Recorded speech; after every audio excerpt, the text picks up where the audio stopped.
All right, welcome and thank you so much for coming this on our second try for our first Arlington Resist event. My name is Anjali Mitterduva. I'm an Arlington resident. I am a parent, I'm an urban planner, and I'm a writer. And I know everybody here has all these different roles, and we're all here around this common cause. So. I just want to give you a little bit of an idea of sort of how this came to be, this group in particular. In the days following the inauguration and the marches, which I have to confess now feel like a long time ago, I ran into a lot of people here in Arlington, elsewhere as well, but here in Arlington, who were voicing a lot of the same things that I was feeling, a combination of kind of awe and inspiration and energy derived from all the marches that took place on the 21st and the vibe that was there. At the same time, combined with this deep, sadness and fear and concern and anger and all these more negative feelings that we've been having around the rapid succession of executive orders and decisions coming down from the White House that threaten the rights of so many people and the sustainability of our natural environment. So what to do with these conflicting and very strong feelings? One thing that everyone that I encountered agreed on is that people seem to feel at a loss for what to do. What do? We want to do, we feel the importance of this. Some of us for the first time be feeling like I need to, become an activist, whatever that is, I need to be active. But I don't know, the full extent of what these executive orders mean and what is constitutional and what is not, what is likely to become, the new reality and what is not, and what can I, here in Massachusetts, in our sort of relative bubble of Massachusetts, what can I do to have a practical effect to bring about change, not only in Massachusetts, but especially outside of Massachusetts? So it seemed to me immediately that the core issue there was a lack of information, a hunger for information and a need for information. Clear, valid, practical, actionable information. And the last few weeks have really further driven home how precious a resource this unfortunately is. So a handful of us thought, why don't we, create some group and just kind of invite speakers who are knowledgeable, professionals in these different areas, of which there are so many to choose from, areas that are being affected, and have them really come and speak and tell us kind of, this is what's going on, and this is the real concern, and this is who it's affecting, and here are some ideas of how you as residents and citizens and people in Arlington and beyond can make a difference and channel your energies. So we set a date, which was originally that snowed out date of February 12th, and little naive me, I get on Facebook and I create what's called a secret group. I'm not fond of the terminology, but it's the group that most protects people's privacy by not showing up in any search. And I invited, 20, 30 people who I thought would be interested in this. And then I went out to dinner with my husband and we came back 3 hours later and there were 300 people. And the next morning there was 450. And I thought, oh. So it wasn't a bad oh, but it was an oh. And so now there's about 1,200 people, and that's just the folks who are on Facebook, which I realize is only a portion of the world. So we have a mailing list also for people who are not on Facebook so we can get information out. So we realized that we had started something a little bigger than what we had originally planned. The fact that so many people joined is really heartwarming. And I know that there's already a lot of active groups that are doing things here in Arlington.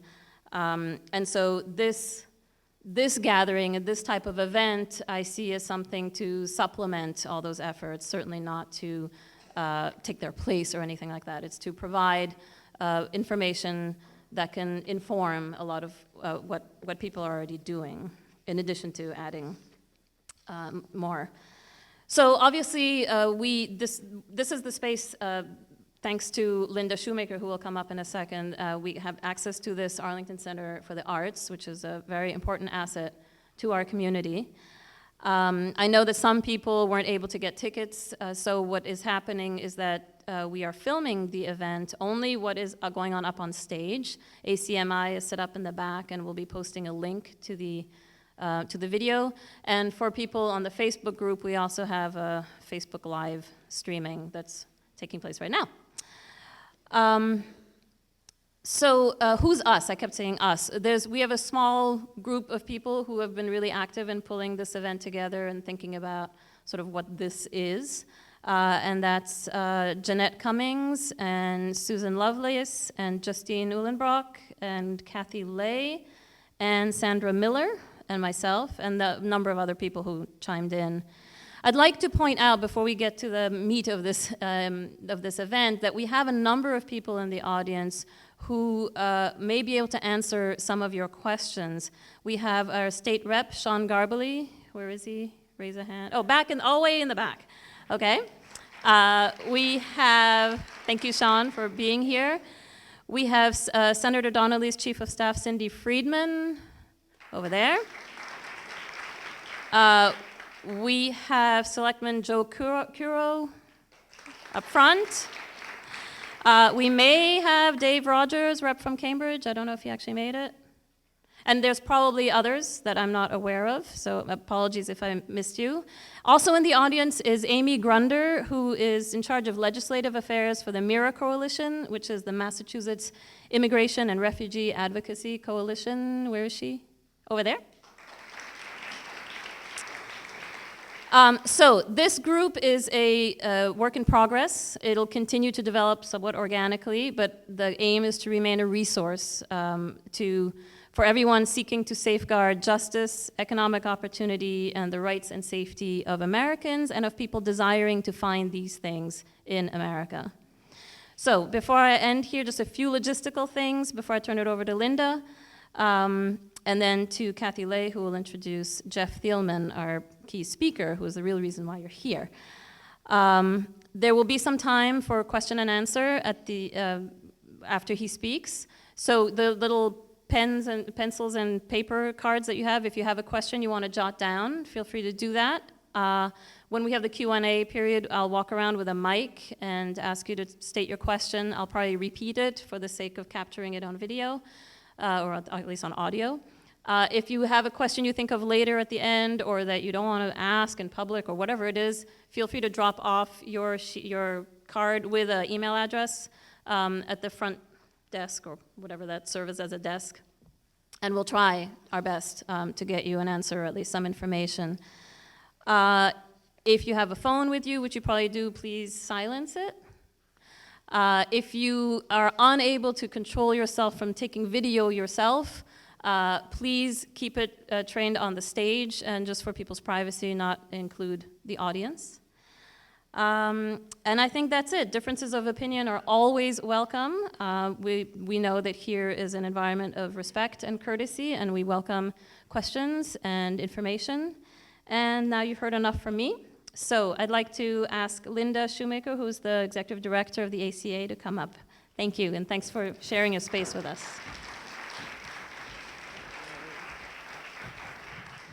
Hi, everybody. I will be brief, but I wanted to, on behalf of the Arlington Center for the Arts, welcome you here tonight for this meeting and really thank you for the energy, the positive energy that you bring here tonight to our community and to our path forward. I'm really happy to be able to use this space for an event like this tonight, so thank you for being here. A couple housekeeping things. You should know that there are two exits from this room. One exit is the way you came in here through the hallway. Another exit is directly behind you that goes out onto the parking lot. Also, if at any point during the evening people need restrooms, you can find your way down the hall here to the right to the lobby, and there are restrooms there. I think that's it for housekeeping.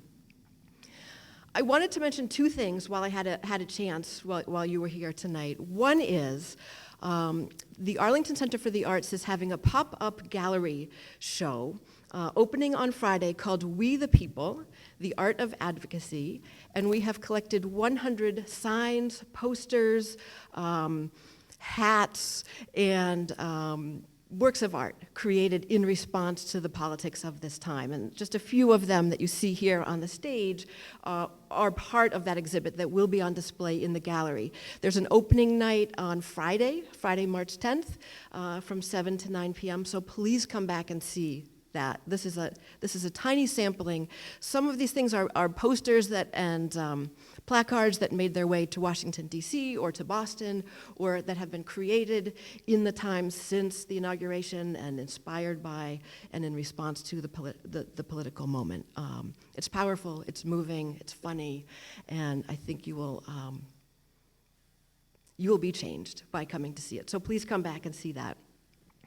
I also can't help but take 1 minute to say something about the situation that the Arlington Center for the Arts finds ourselves in right now.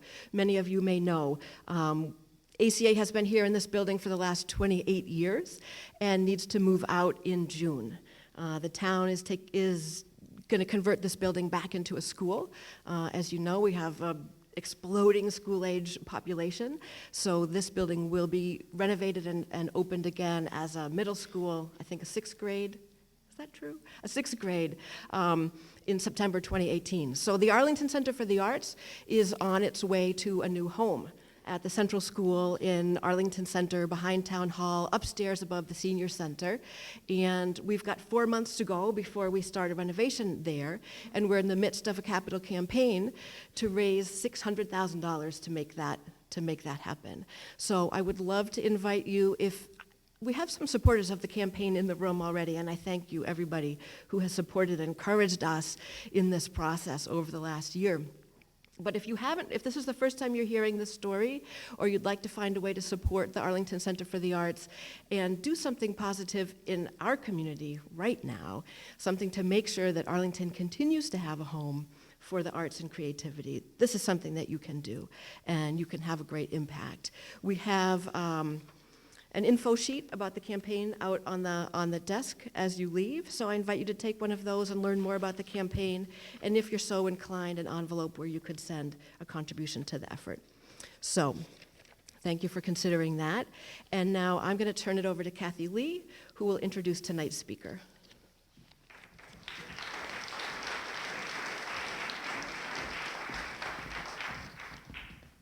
Hold on, I've got to lower this a lot. Thank you, Linda and the ACA, for letting us use your wonderful space tonight. Good evening, everyone. Some of you already know me, and some of you don't. My name is Kathy Lay, and I am one of the organizers of tonight's event. I won't reiterate all of the fine points that Anjali and Linda have already covered, except to say that I'm incredibly energized and heartened by the sight of all of you tonight. This is my Arlington, the Arlington that I know and live in, and I thank you really for joining us tonight. Before I hand the reins over to Jeff, I just wanted to say a few words about myself and about the topic of the evening, which is immigration. I've lived in Arlington now for 6.5 years with my family. I've lived in New England for over 23 years now. I guess I'm officially a New Englander. And I've lived in the US for almost 37 years. I came to this country as a 5-year-old refugee from Vietnam. My mother and I were boat people. We got on a boat one evening, just took off. I didn't know where we were going, didn't know where we were gonna end up. And we braved tumultuous seas, as well as a lack of food and water. I really can't recollect the journey at all. I'm telling you this based on what my mother has told me. I personally don't recall any of it. But what I can tell you is that the following years were not easy. As we sought to start a new life in a new country, we relied on the assistance of many people in our different communities. Like many refugee families, my family worked very hard to make a new and a better life, aided by the support of communities like those in Arlington. There were those who invited us into their homes for Thanksgiving and Christmas, making sure that we were part of their family traditions.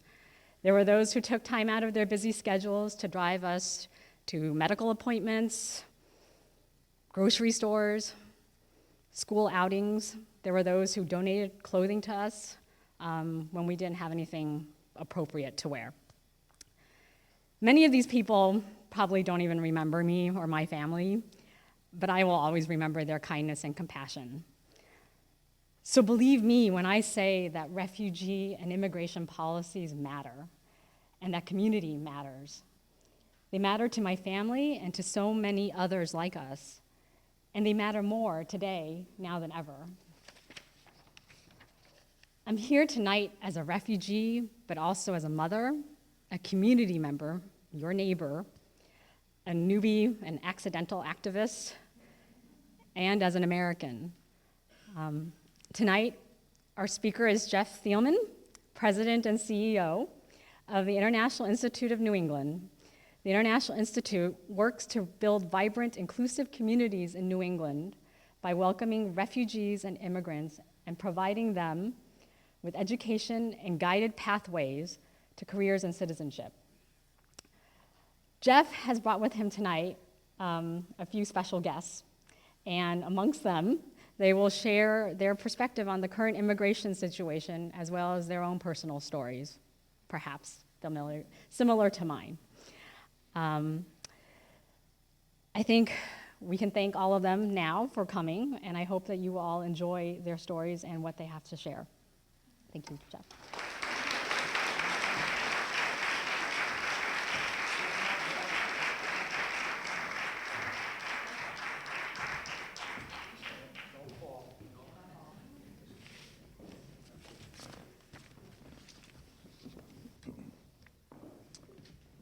I got it.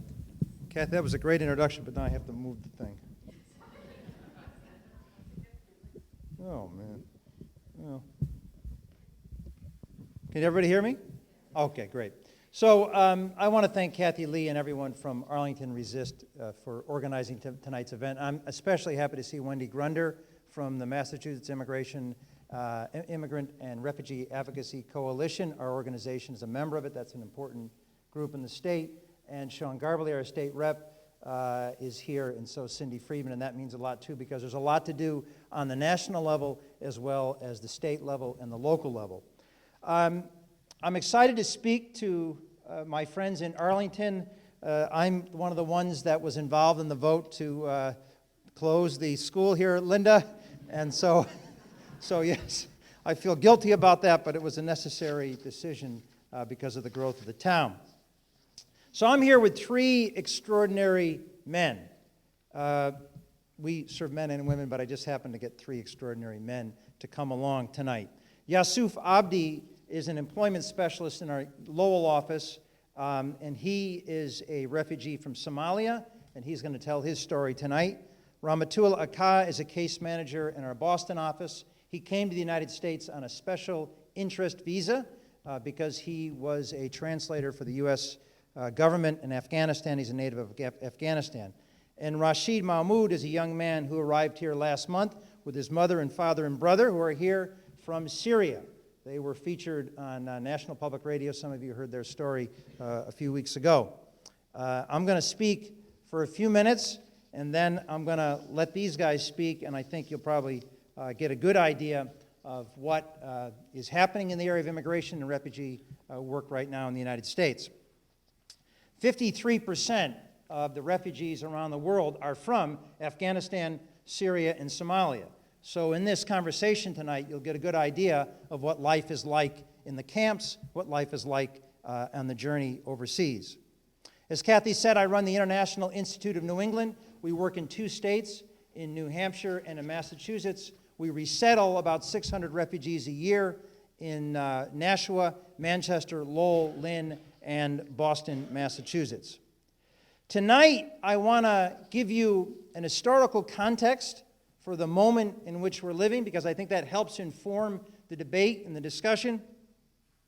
I want to talk about refugee resettlement in the United States, and then I want to discuss some things that I think we can do to take action and make a difference at this moment in our history. We are in the middle of a national debate about how open our borders should be and who should not be allowed into the country. This is an old debate, and we've had it before throughout our history. It's been said before, but I'm going to say it again. From the beginning of our history, we have been a nation of immigrants. And from the beginning of our history, there have been those who have wanted to restrict immigration. If you think about it, the first immigrants to the United States were ancestors of Native Americans who crossed from Asia to North America tens of thousands of years ago. Between 1630 and 1640, 20,000 people known as Puritans came to New England to restart their lives because they were fleeing persecution from their religious beliefs in Europe. We can never forget that black slaves came to America from West Africa, clearly against their will. The earliest records we show that slaves were forced into servitude in Jamestown, Virginia in 1619.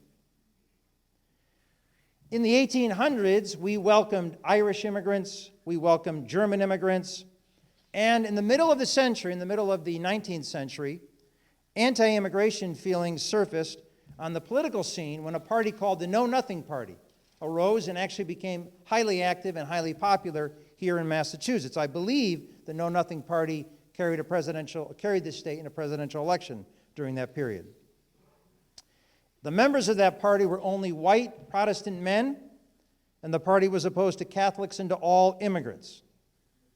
The party collapsed when the Civil War began, but some of their beliefs remain today. Despite the Know Nothing Party's brief popularity, for most of the 18th century in America and around the world, people didn't need passports to enter other countries. You could go where you pleased and start a new life. And for the first 100 years in our history, the states, not the federal government, played a role in regulating immigration. This changed towards the end of the 19th century.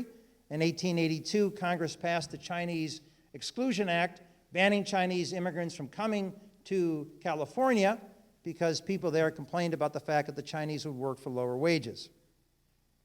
In 1890, President Benjamin Harrison designated Ellis Island as the nation's primary point of immigrants.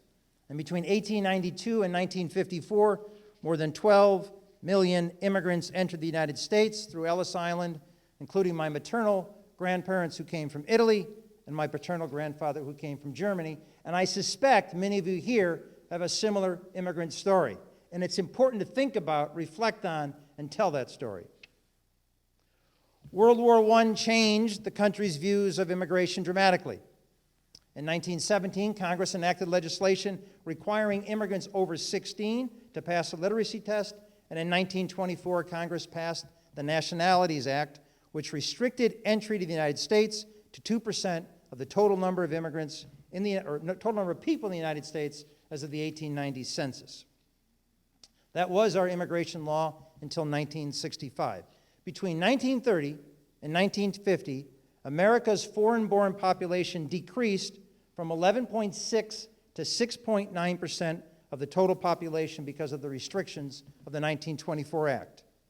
Today, in 2017, foreign-born people represent 14% of the population and 28% of the population of the capital city of Boston.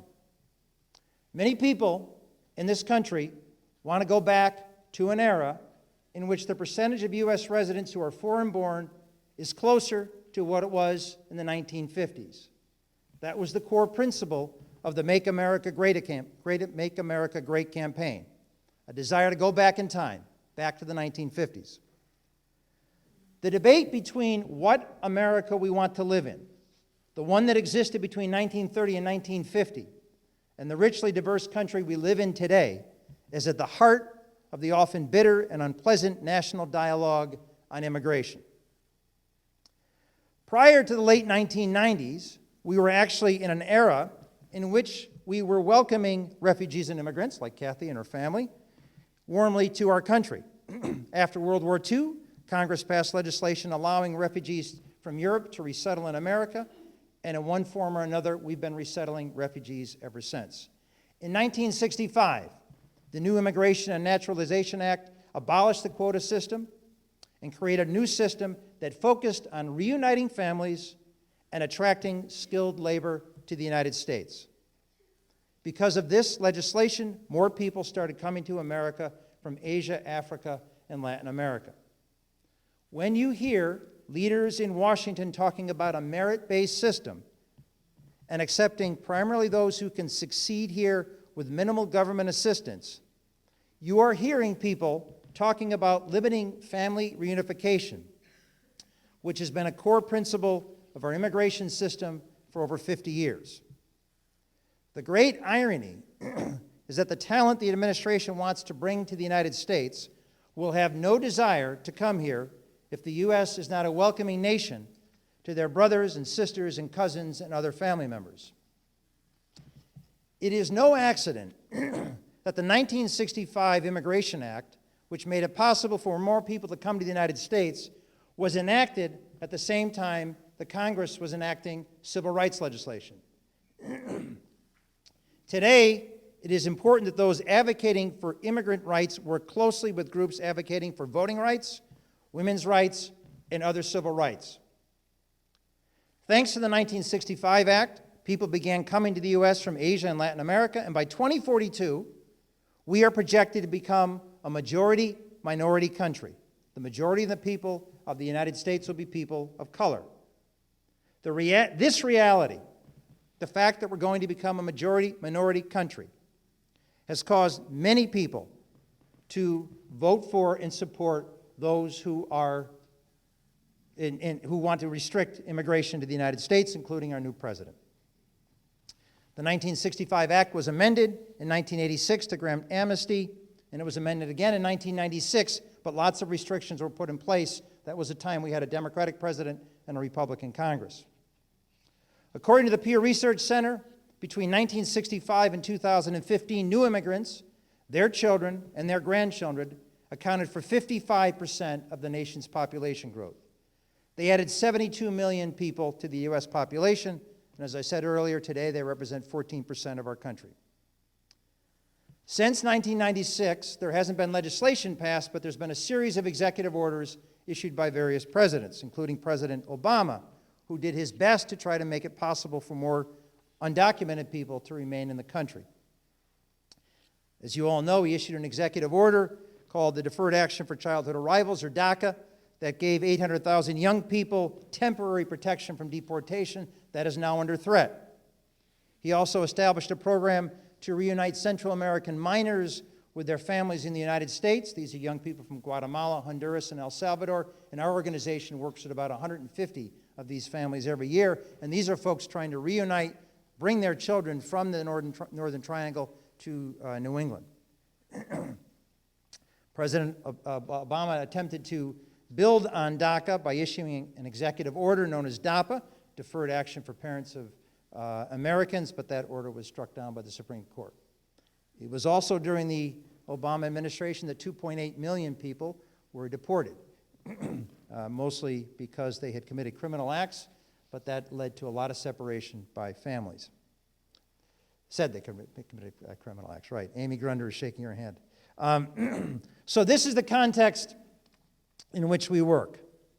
There is division over immigration. People are using fear rather than facts to advance their agenda. And some around the world see America as a much less welcoming place for very good reason.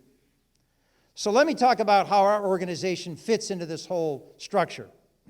Our movement was born in 1910, just as Americans were wrestling with what to do about so many newcomers coming into the United States. Between 1880 and 1920, about 20 million people came to the U.S. And lots of people around the country were concerned about that. The national office of the YWCA, the Young Women's Christian Association, said, let's do something to help all these new people coming to the United States. Let's be a counter to all the anti-immigration rhetoric in the country. So the YWCA set up these things called Red Feather Societies, which became known as International Institutes. The International Institute of Lowell opened in 1919, World War I had just ended, and lots of Americans wanted to close the borders, and we were becoming a much more nationalistic society. The International Office of Boston opened in 1924, the same year the National Origins Act was passed. But in Boston, women who were involved in the YWCA said, we're not going to live like that. That's not how we want our country to be. And so they formed the International Institute out of a YWCA on Newbury Street. Our New Hampshire office opened in 1978, and the 3 offices consolidated in 2001. That was done by one of my predecessors, Westy Egmont.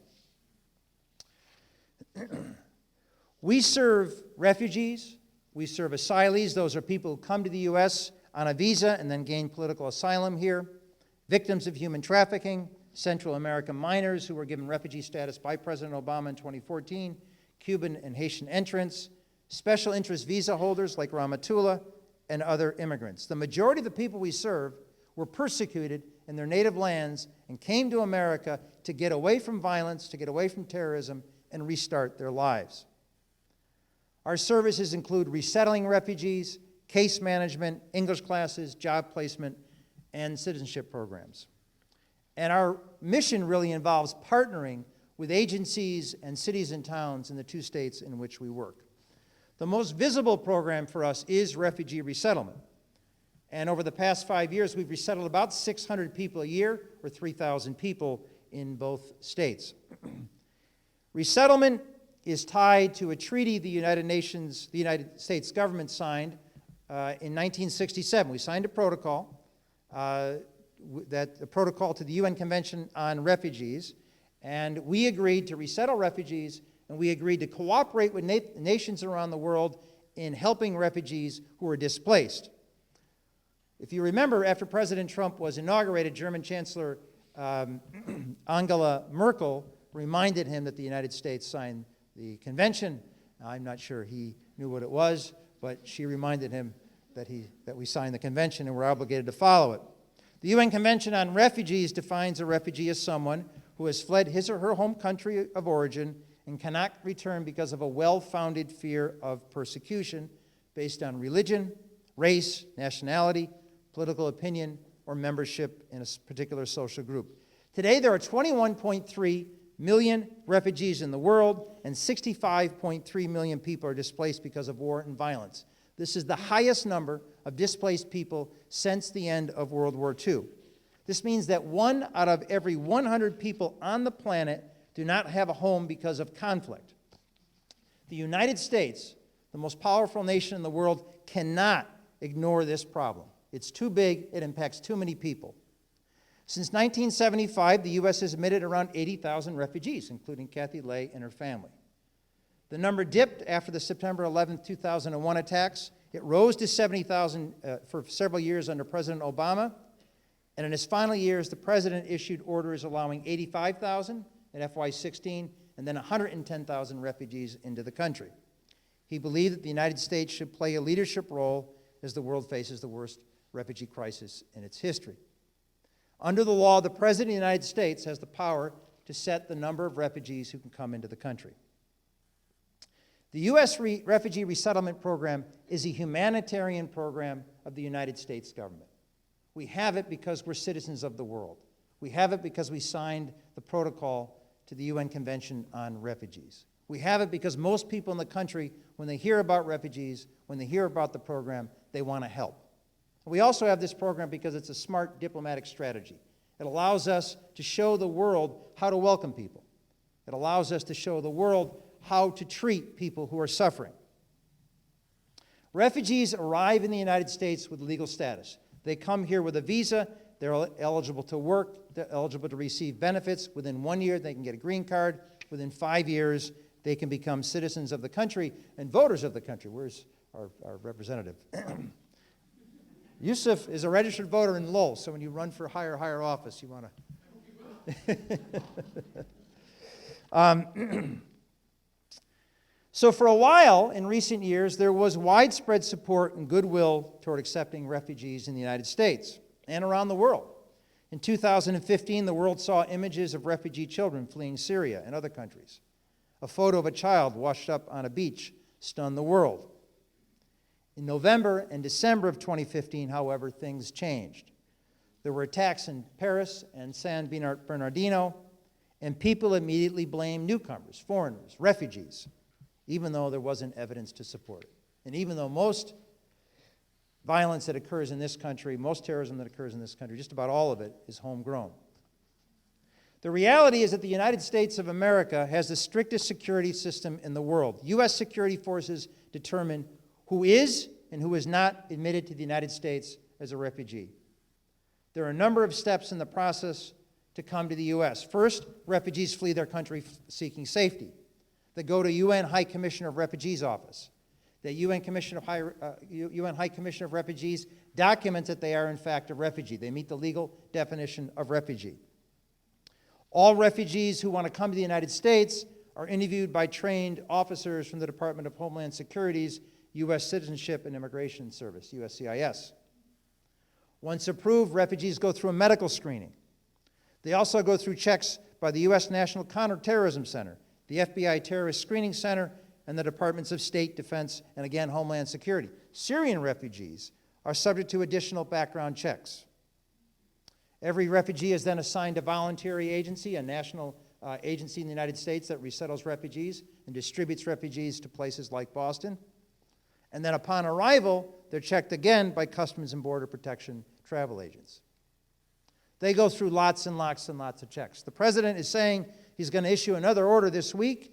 I don't know what it's going to be about. I'm told there might be more restrictions. The U.S. government has added a lot of restrictions, a lot of checks over the years to make sure that the people who come to the United States are safe, are people that are not going to threaten the United States, people that are going to be here and contribute to our country. Again, the only people that are permitted to enter the United States are those who are permitted to do so by U.S. security forces. They control who gets in and who doesn't get in. Most of the refugees we serve at the International Institute come from Iraq, the Democratic Republic of Congo, Burma, Bhutan, Somalia, Afghanistan, and now Syria. A few weeks before their arrival, we get word from our parent organization that a family will be coming to our offices. Our staff then rents an apartment for them. When we meet them at the airport, they are just tired. Like my friends were here at the airport a few weeks ago up in Manchester, just exhausted. They have to take out a loan from the International Organization for Migration to come here. They have to pay back the loan, and so they take the cheapest possible flight possible, and that means going through all sorts of different airports around the world. It's not unusual to go to the airport and see children standing up and sleeping at the same time because they're just exhausted.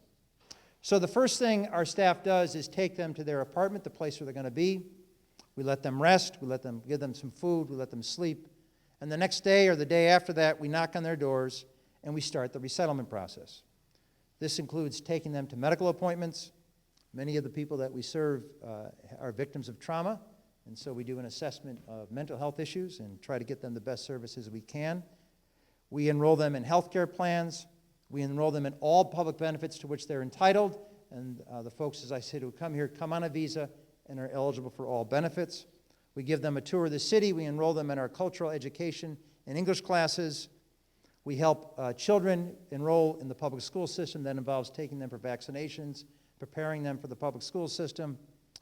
And then our staff works with the family, the adults in the family, to help them find employment because they need to get to sustainability as quickly as possible. Financial support amounts to about $925 per refugee for the first 90 days in the country. So the motivation, the incentive to get a job is right there in front of them. If you're a family of 5, that means for the first 90 days in the United States, you've got $4,625 to pay first month's rent, last month's rent, pay your food bill, and survive. That's a lot of pressure on you right away. We're working as quickly as we possibly can to enroll families in food stamps and other programs so they get the support they need. Another $1,000 or so comes to our organization to pay staff, and then we try to raise another $1,000 on top of that to provide additional case management services to our clients. I have worked with students in the inner city. I've worked with street children in Peru, and now I'm working with refugees. I tell young social workers, I get invited on occasion to speak to different groups of social workers, graduates of social work programs, and I tell them that Working with the poor in the United States or those who are needy in the United States and around the world is a growth industry, so you're going in the right direction career-wise. There are amazing stories from every group of people that I've had the privilege of working with. Children in Peru, children in Boston, children in the inner city in Chicago. But the stories of refugees who come to the United States are incredibly compelling. I don't want to steal their thunder because I want them to talk much more than I'm going to talk.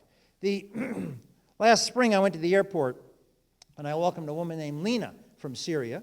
She came here, single mom, 2 boys, got off the plane.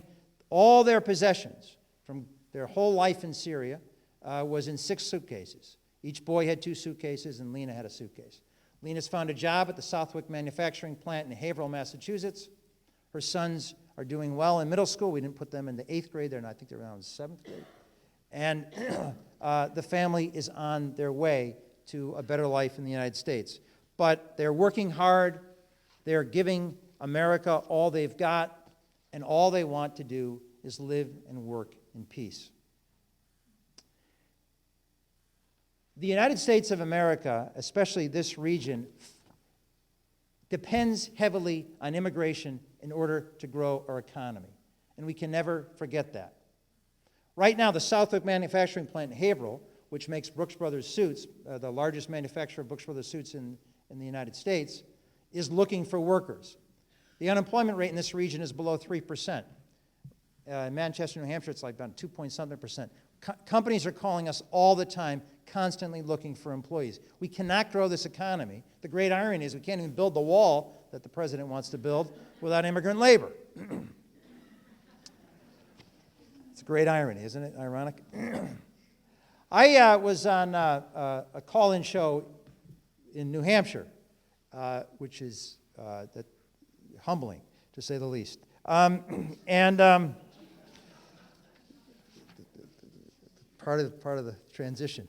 A caller called in and said, the typical question you get, why are you helping these people that come to the United States from other places? Why don't you help me? I lost my job, my mom is ill, and my daughter's in college. I need help. And I fumbled a little bit with the answer because I hadn't thought through a good answer. But after I thought about it for a while, I said, we ought to be helping you more. But at the same time, by helping refugees, we show compassion, we demonstrate how compassionate we are, and we create a vibe of compassion that can help people in great need. And we also bring in people that can help build our economy, grow our tax base, and provide more services to all of us. So, we're living in interesting times. The president has issued 2 executive orders that directly impact the people that I work with every day. And I'm told by a media outlet that he might be issuing another executive order early this week that may impact our work. The first executive order that he signed basically said to immigration's custom enforcement agents that they can go after who they want to go after. And that impacts a lot of the people that we serve. It creates fear among the people that we serve. For good reason, because they can be picked up if they're not documented, and they can be picked up if they are documented, and suffer a great deal of indignity. The second thing he did is he tried to shut down the refugee resettlement program and suspend refugee migration from 7 predominantly Muslim countries. This was overturned by a federal court. We're going to find out if it's going to be sustained in the next few weeks. It looks good, but we'll see. In that executive order, he reduced the number of refugees who can come to the United States. President Obama had set it at 110,000. We were hoping that if Hillary Clinton had been elected, it would have gone to up to 200,000 because we have a huge crisis of 21.3 million refugees. And President Trump's executive order knocks it back to 50,000 this fiscal year, which started on October 1st. And that sends the wrong message, I think, to the world. So, what do? We're in an era in which we're in the middle of a great debate about our borders, about who should come to the United States of America, but it's really a debate about what kind of a country we want to have. What do we value? What is important to us? Remember the story I told you. The international institutes were born at a time when laws were being passed by Congress and signed by a president that limited immigration. But the people said, I don't buy it. I'm not in favor of it. I'm going to value something different. I'm going to do something different. I'm going to help people who are new to the United States. I'm going to make it possible for them to come. We can do the same thing today. So here are some things that I think people might think about doing in this era. First, get educated. It's important to be thoughtful about all issues, but it's really important, I think, to be thoughtful about immigration issues because they're complex, and the more you read, the more you study, the more you learn, the more helpful it will be. Second, talk to the other side. I got a phone call from a group who said, we are to national security what the National Rifle Association is to the Second Amendment. And we don't want refugees to come to New Hampshire. So they wanted to come to one of our meet and greets. We have all these meet and greets. We're about 35 of them scheduled. People come to our office and learn about our work. And I said, well, why don't I meet with you beforehand rather than have you come to the...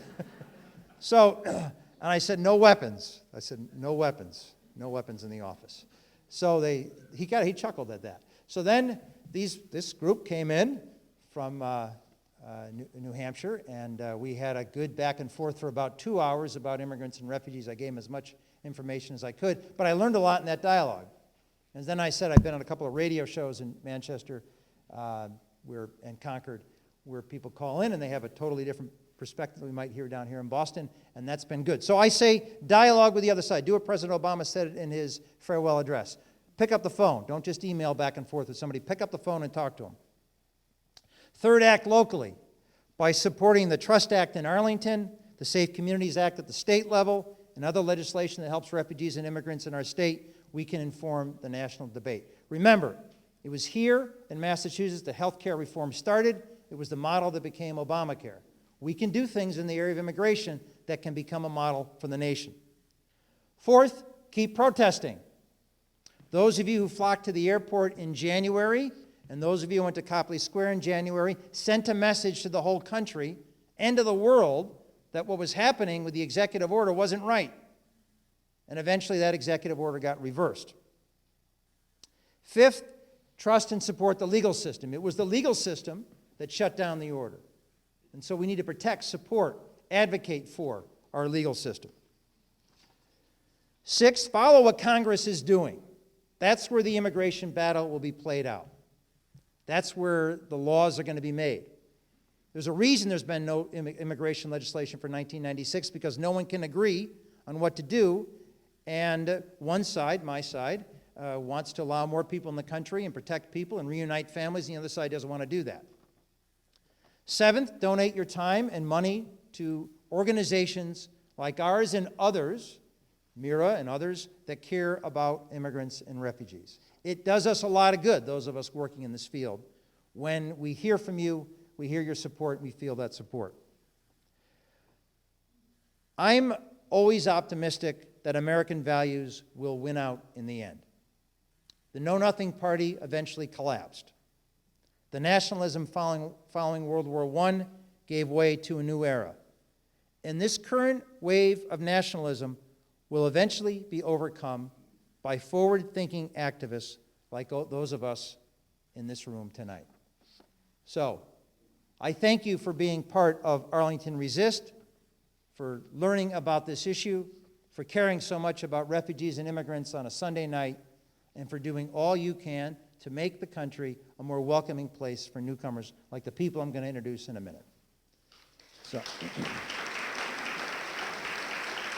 thank you. So I'm going to begin with Yusuf. Abdi is going to come up. Yusuf is from Somalia. He's going to tell a little bit about his personal story, because I want you to get an idea of who we serve. We also have hired Yusuf. We also have hired Rahmatullah. You got to get to school first, then we'll get you next. Okay, come on up. Hello. Hi. My name is Yusuf Abdi, and I'm from. I born in Somalia, which is a country long-running armed conflict and civil war. Yeah. Oh. Sorry, my voice is a little bit. Um, yeah. Hi. Before the Civil War, my dad was a respected Army general and civil rights advocate. And he also was a professor at the Somali National University. And my mom was a businesswoman who owned a beautician in a capital city of Mogadishu, Somalia. After the Civil War broke down, the war was responsible violation of the abuse of international laws, indiscriminate killing, sexual violence, and many other cruel violence. During my whole schooling time was under the conflict. But in 2004, my dad supported the calling for international peacekeepers to Somalia. He was, due to his belief, he was assassinated in front of us. All the family members were present. Since then, we have to leave for safety.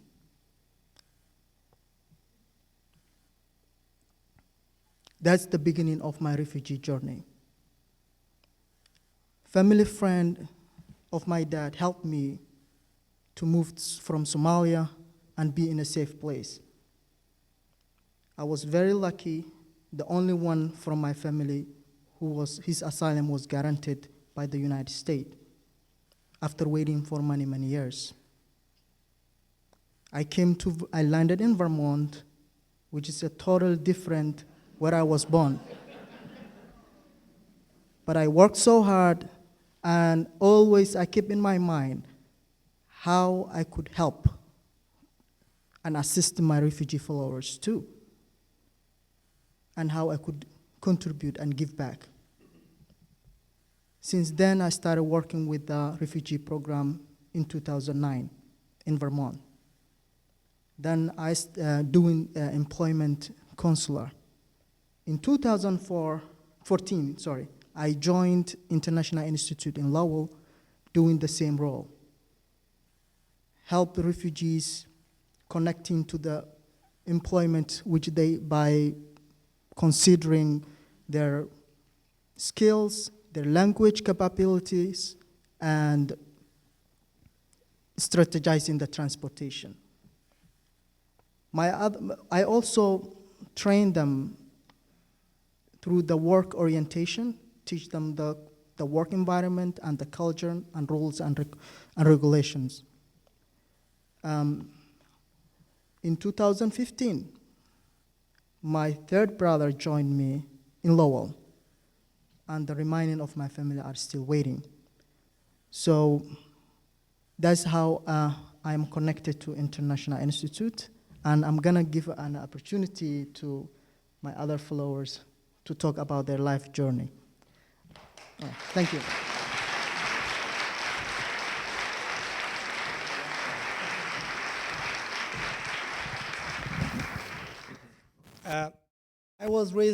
I'm 29 years old. I was born in Afghanistan. I came here as a special immigrant visa in November 2015, almost a year and a half, and I landed here in Massachusetts. During the civil war in the country, while the civil war and it happened in the country, so we were internally displaced from place to place, to one place to another place. So how hard it is when somebody is making a living, when somebody is making a house, when a family is making a house. Because of some insurgent, because of the civil war, they are forced to displace from one place to another place. So that's happened in our life. That happened in the life of most of the people back in the country. So during my childhood, when we were small, and because of the civil war, we were displaced to different places from inside the country, and people fled to neighboring countries. But my father and my family, they resisted to stay inside the country because they were saying it's difficult for us to go to another place, and we don't have any other sources to live with it, and we resisted. after when the Civil War ended and when the U.S. troops came to the country in 2001, so a new hope came to the people, and people said, okay, now there will not be war, and now there will be opportunity for people to go to the education, there will be opportunity for people to go to the schools, and there will be a new hope for the living. And that's what we started back there inside the country. We started to build our places, we started to go to education, we started to complete our education, we started to living. But that was not the same story to continue. There was a hidden enemy back inside the country, an extreme enemy inside the country that doesn't want people to work for humanity, that doesn't want people to live in peaceful. So they were still insurgent. When I finished having all the civil wars and having all the problems inside the country, we resisted and we stayed inside the country. When I finished my education, by profession, I'm a lawyer. I finished my education inside the country. I never advocated for the people, but I served all my entire life with a non-profit. I was hired with the U.S. Embassy in Afghanistan, and I worked for the Rule of Law project in the country. Inside this project, people from the United States, people from different countries, international organizations, they were there, and they worked with us shoulder to shoulder to help the country, to help to build the country, and to eradicate the corruption inside the country, to bring peace inside the country. With this mission, we ought to travel to different provinces. We travel to village, to each villages. We travel to house by houses to spread the message of peace, to bring education to those provinces. Even inside those missions, we faced a lot of problems. We faced a lot of struggles. We faced security incidents in those within the situation. In 2014, once we were inaugurating a court in the southern part of the country, there were people from the U.S. Embassy there, and they were in the process to inaugurate this court. So there were a lot of students in the court that they were just observing, like now we are here, like the same. It was a hall. So inside the hall, during the speeches, one student raised up and he started shouting, and he started to blame people not to spread the message, not to raise the voice of the U.S. support there. And finally, when that student was arrested, and the university professor, they found out that he was a former Guantanamo released prisoner. Also during our work, because my international colleague, they have witnessed that how the work was challengeable, because we were traveling at the same time both sides. One of my classmates, my colleague, he was also working with me, and he was captured, and he was with the Taliban for a week in a village with nobody knows where he was and how he was doing, and finally he was released by the villagers. Because the process, the work that we were doing, we were carrying a university IDs, a fake university IDs, because going to university, it was easy, but going from the center to university, if you were captured, if somebody stopped you in the car, if you cross the road, that's fine. If that's your luck. If you were captured, so that will be the bad luck for you. And that happened a lot. So our international colleagues, they were seeing our situation, because most of the time, when we were traveling, they were not approving our mission to go to these provinces, because they know that it's not safe. But since we know that there's a problem in those villages, we know that there's need that we have to go there, and then we were saying, okay, just approve the mission, we want to go. If something happens, it will be on our own. We face them. So that's why they, considering this situation, because they were in a short mission in the country and they were traveling back and they know the situation, so there was a special immigrant visa that they were trying to support us and encouraging us, so take this opportunity and come here with this visa. So finally, if we go, then there will be trouble for you. Yes, and that was happening, because when we were going to our homes, we were receiving messages, okay, you stop your job, stop your work, or you will be executed. So finally, we moved to a secure places. So internally, we were moving inside the country, and that was happening a lot with the people.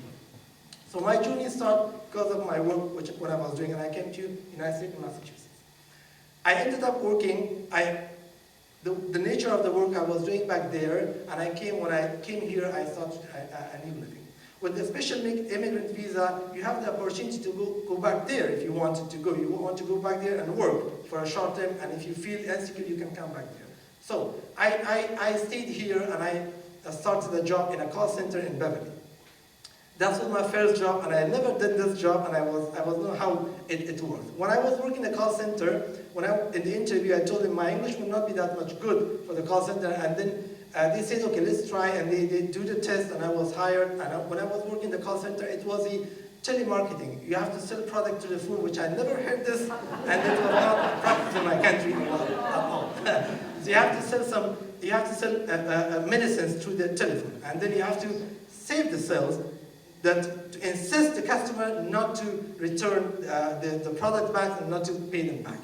Which this is business. It's okay, it's not wrong, but the nature of work, which I was doing with the non-profit there, and then my legal background, sometimes I was not in the situation to serve the sale. So instead, I saved the people not to buy the product. I returned, when they were calling, I returned their money back. So finally, I went to my supervisor. I told him, can you review my graph? How am I doing? Am I doing well or not? Because I feel that I'm losing a lot of money instead of bringing profit. But they said, no, you're okay, you're doing well. And I feel that sometimes when I was explaining, counseling to people through the phone, I was not following the script. And when I was counseling, sometimes they were convinced of buying the product. But sometimes when I was receiving phone calls, even somebody told, even when I receive a call, I remember like one senior woman, she was really angry, and she would even blame Obama that you created this kind of things. So it was a little more with pressure.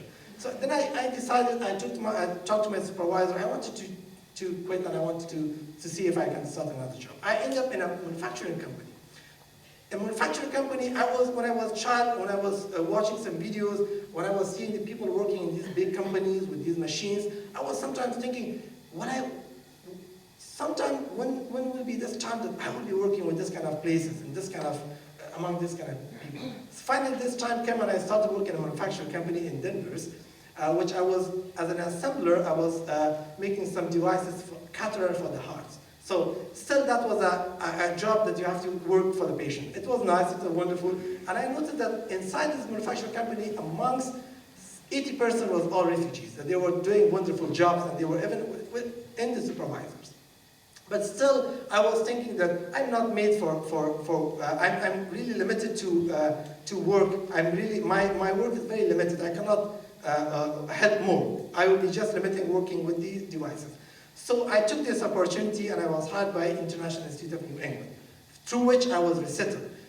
And I started to work with the people. With the International Institute of New England, which is the reason that I'm here, which is the reason that many of the refugees the International Institute of New England is trying to resettle, and then the reason that all of the refugees finding these kind of jobs back, all the refugees that they are finding wonderful jobs in the big companies, and the reason that the result of a very effective socialization between the people with the International Institute. So and I was hired there back because they feel that they were following with me, how am I doing? And they are following with all the refugees here because they wanted to save the society, they wanted to help with the society, and that was every people in that organization was doing, and all other non-profit organizations in this country. What I feel that the people in this country, that they wanted to, when I was in the call center and manufacturing company, I was not able to see one of people. When I came here, I saw the people. That they are not only working, because I was told that in the United States people are working like machines. They don't have time, they're just walking around. They don't have time to come here together and to think about the people, but that was not true. I witnessed in the Copley Square in 29th of January that 1,000 people gathered there, and they were for us, for the refugees. And they had the one voice, save the refugees, help the refugees. And that was really inspiring. I took some clients with myself and told them, see what's going on here. I saw people with the children in their cars. I saw people that they were here from the mid of the day until very evening. That was really inspiring a lot, and that was I feel that because I worked for the people back there. I feel that how people care for the refugees, and that was really inspiring a lot. So I don't want to take time because I really like to talk a lot. But thank you very much, and thank you for coming here, and thank you for supporting me.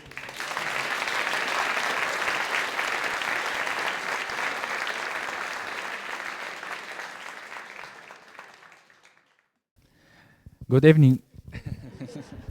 Good evening, everyone. First of all, I want for everyone to apologize me if I make some mistake in my English, because as you know, I am new here in my new country, and I'm gonna tell you and everyone my story that begin in Turkey. First of all, my name is Rashid, and my family are sitting there, as you see. Muhammad is my dad. My mother is Zainab, and my little brother, Ahmed. So, as everybody knows, when our Syrian civil war started, we fled to Turkey, the nearest country to Syria, and we started living there for a few years. We stayed there at least for 3 years nearly, and we worked there, and we see a lot of people, and because the life in Turkey was so difficult as in Syria, we started to get to another better country like America or any other country. So we decided to sign up or sign in the organizations that help us or making resettlement for migrants like us. And then we started by making interviews in Istanbul or in Ankara, in Turkey, I mean. And then we accepted by the government of the United States of America. But after the new president of the United States has become a president, and we heard about our travel date, then we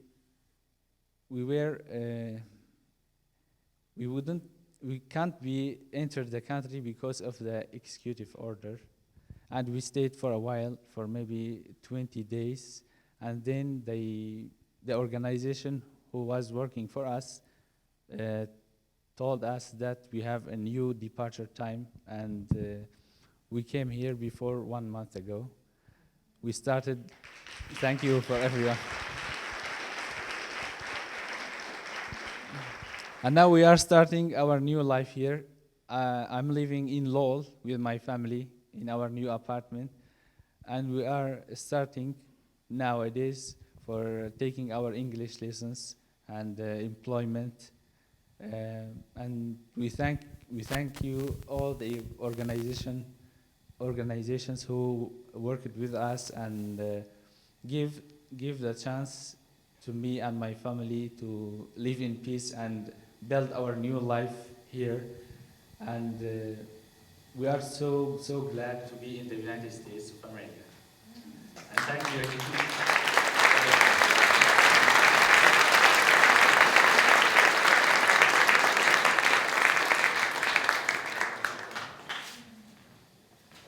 Great job. I guess we can take some questions. Is that what you like? Yes. I put the two mics the way. Am I doing okay, Sarah? Yep. Okay. Okay, this one doesn't sound like it's working. Go ahead. I can repeat Okay. the question. No, so there we go.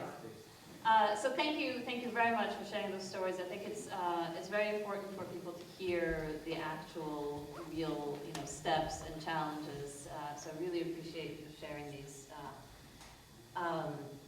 with us. And so we're running a little behind, but I know that there are questions, and I want to make sure that we have time for those. So if you have questions of any kind directed towards Jeff or our visitors and speakers up here on the stage, or any of the sort of elected officials who are around who might be able to answer questions of the legislative nature, please raise your hand.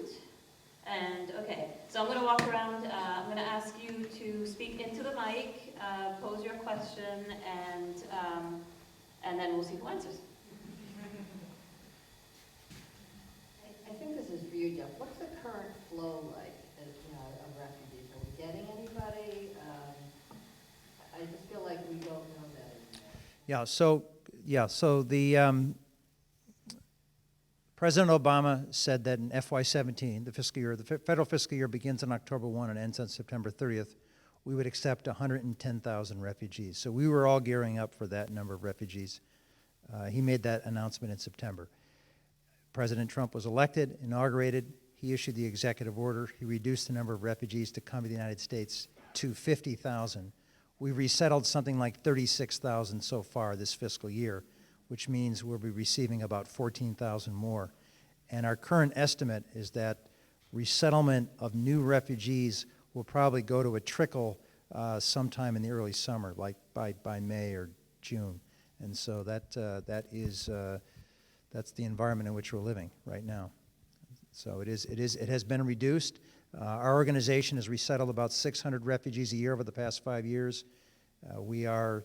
And there were years where we resettled more than that, and so we're now, not filling vacant positions in the resettlement area, and we're adjusting to the new reality. So we're expecting that our numbers will be cut in half. We're budgeting for that right now, and all the agencies are in the same thing. So we have been having calls with other agencies that do this work, and we're all facing the same situation. So that's. Thanks, Jeff. So I'm going to ask, so you have the mic that goes to the video, so I'm going to ask you, since you are in charge of it there, to just repeat the question so it gets caught on video. Okay. There was a hand. Here's one right here, and then I'll come back. Great, thank you. Well, first, I just want to say that as all the talk like in Washington and throughout the country about like what a real American is, and I think anyone who believes in liberty and democracy, who believes in civil rights and civil liberties, is a real American, regardless of where you're born. And that, if we are all agree.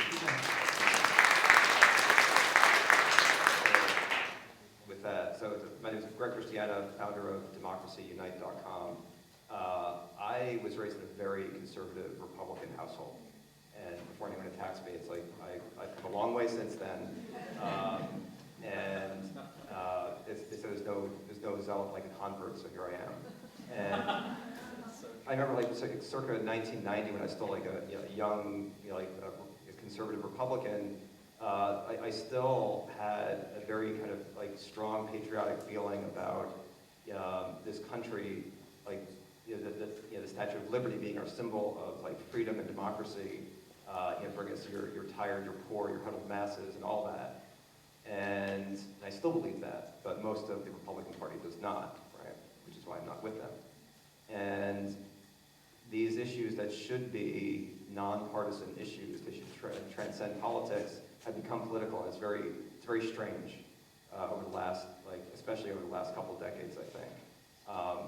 So we look at these things as political issues, but I see them more as it's beyond politics. So how do you think about these things that it's weird, we talk about them as they're political issues, but they're like the foundations of liberal democracy. And how do we go forward? Kind of do you feel like we should keep these ideas separate or fight them in the same forum? So the question, I'll repeat it, Greg Christiana's question was, how do we try to separate, can we separate issues about immigration from politics? Well, I really wish we could. I mean, in 1986, Congress passed legislation when President Reagan was president, and there was a Democratic Congress, I think, for the most part. Legislation was passed in 1986 that gave 3 million undocumented Americans a path to citizenship. So the Congress was able to come together to do something that was right for the country. I hope that we can fall back on our humanitarian principles as a nation. I hope that people see the economic value here. You cannot grow an economy without people. You can't have the kind of growth that the Republican administration is saying without more people in the country. So my hope is that common sense and practicality rule the day. I would love to see that. I would love to see that rather than a silly fight between people. And by the way, thank you for your comments about, we call our clients, by the way, new Americans. We call people who are immigrants and refugees new Americans because they're here, they're paying taxes, they're adding value, they're working, they're contributing to the community, and they're Americans just like we are.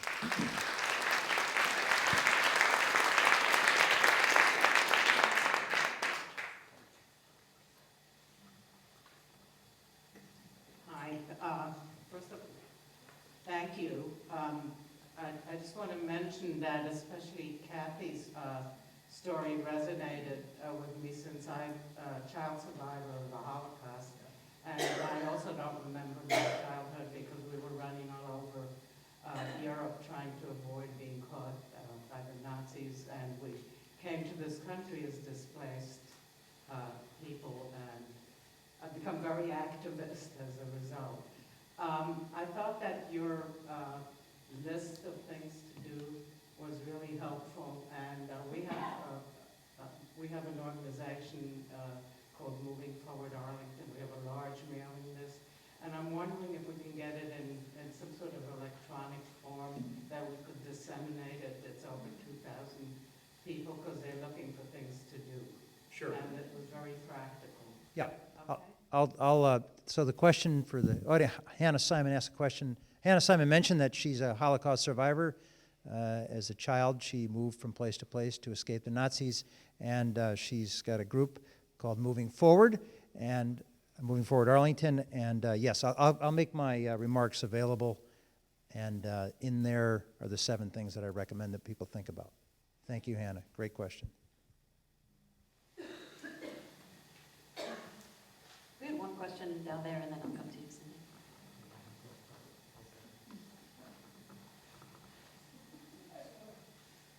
Thank you very much. Thank you very much, Jeff. Thank you for choosing our country.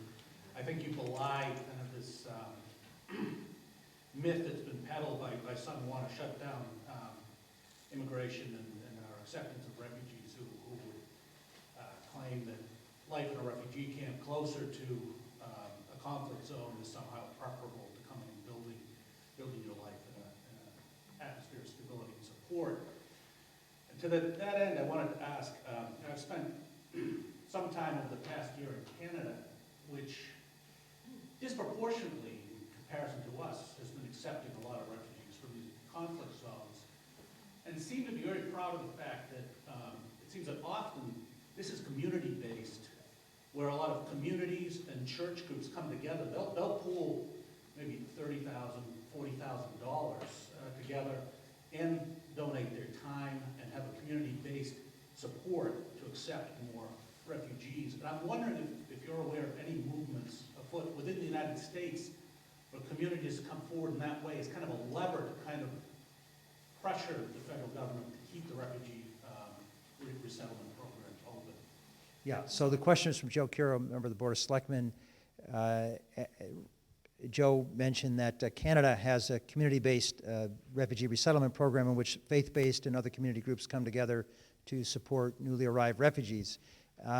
So the United States model is one in which we follow very strict guidelines for the resettlement of refugees. We're monitored by the State Department, the states of Massachusetts and New Hampshire, and by the U.S. Committee for Refugees and Immigrants, our parent organization. So at least once a year there's a spot check on our files to make sure that we're following all the rules of a federal contract. So we sign a federal contract and we're obligated to meet that contract. Having said that, there are groups around the United States, including ours, that are experimenting with community-based partnerships. So we're piloting with the Universalist Unitarian Church in Belmont a partnership in which they're forming welcoming teams for 3 of our refugee families in Lowell.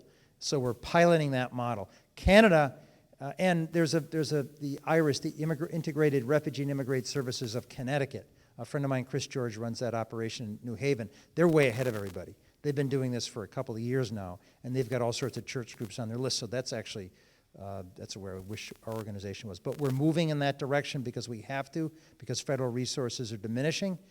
At the same time, if you went to a meeting of our national office where this comes up, our national executive director will say, you can do that as long as you follow the contract and meet all the requirements of the contract, so we still have to do that. But this is kind of the wave of the future. Canada has accepted, I don't know the numbers, I don't have the exact numbers, but they've accepted a lot of refugees under this model. There was a great article in the New York Times about it. There's complications too, because you don't have the professional training you need to, learn when you need to sever the relationship with the family and let them go on their own. So we're trying to create a hybrid between the Canadian model and the U.S. model in which we control the resettlement process. We're directing the volunteer organization, and we're piloting that right now. So thank you for the question. Very thoughtful question, Joe. Cindy Freeman. First of all, thank you so much. Thank you, Anjali, and your team. This is wonderful. It's always important to put faces to stories, so thank you all for being here. I know that there is something before the Massachusetts legislature called the Safe Communities Act. Rep. Bartley and Senator Donnelly are strong supporters of it. But I know that Sean and certainly Ken are always looking for support. So the best support that you can possibly give is to hound your legislators to do something that you want them to do. So would you explain to people here what the Safe Communities Act is? Maybe you could have Amy. You want me to come on up? And explain what it is and why it's so important for us to get behind it and why it's meaningful to Massachusetts. Yeah, so Amy is the Director of Legislative Affairs for the Massachusetts Immigrant and Refugee Advocacy Coalition. She'll explain it. One thing I want to say, oftentimes people in Massachusetts say, oh, it's not worth it to call our state reps or our Congress people because they're progressive and we're all on the same page. Well, actually, they need reminders, number one, and number two, they need to know you have their back. They need to know that, if they go into battle and they stand up in front of people and they say, we want immigrants and refugees here, when there's people that are throwing arrows at them, that we have their back, they need to feel that and understand that. So calling legislators, calling Congress people, even if they're progressive, is still necessary. So I'm going to let Amy take it over. You got to hold 2 mics. Yeah. Okay, can you hear me in the 2 mics? Right, so great. It's really great to be here. It's great to see all of you, and I want to echo what Jeff just said. It's not only important to encourage your own legislators to support progressive legislation like this, but it's also important to let the governor know that because your representatives are and Senator are already on board with the Safe Communities Act, but the governor is not. He's opposed it. So what it would do, this bill is, it's called an act to protect the civil rights and safety of all Massachusetts residents, regardless of immigration status. And the idea is to ensure that state and local resources aren't used to enforce federal immigration law and deport and have police become agents of Trump's vastly expanded deportation agenda, which has been made very clear by the executive orders that we just saw. The target is on everyone's back. It's really open season now. And so, state and local law enforcement does participate in immigration enforcement. It's voluntary, it's not required, it's a federal responsibility, and Massachusetts and its local governments don't have to help the federal government do its job. So you can find out a lot about the Safe Communities Act. Well, not enough yet. We're putting stuff onto our website, but I'm with the Massachusetts Immigrant and Refugee Advocacy Coalition, the MIRA Coalition, and if you go to the website, it's pretty centrally located right there, the bill, and there's a fact sheet, and you can find out more about it. There's also something coming up on April 5th called Immigrants Day at the State House, and it's looking to be bigger than ever this year. It's an annual lobby day, and you can register online for that as well. But I really do want to encourage people to write the governor, call the governor, educate yourself about the bill, And yeah, I'm happy to talk with anyone who wants more detail about it. Again, you can find a fact sheet on our website. And we really appreciate all the incredible support we've seen for this legislation so far. Thank you.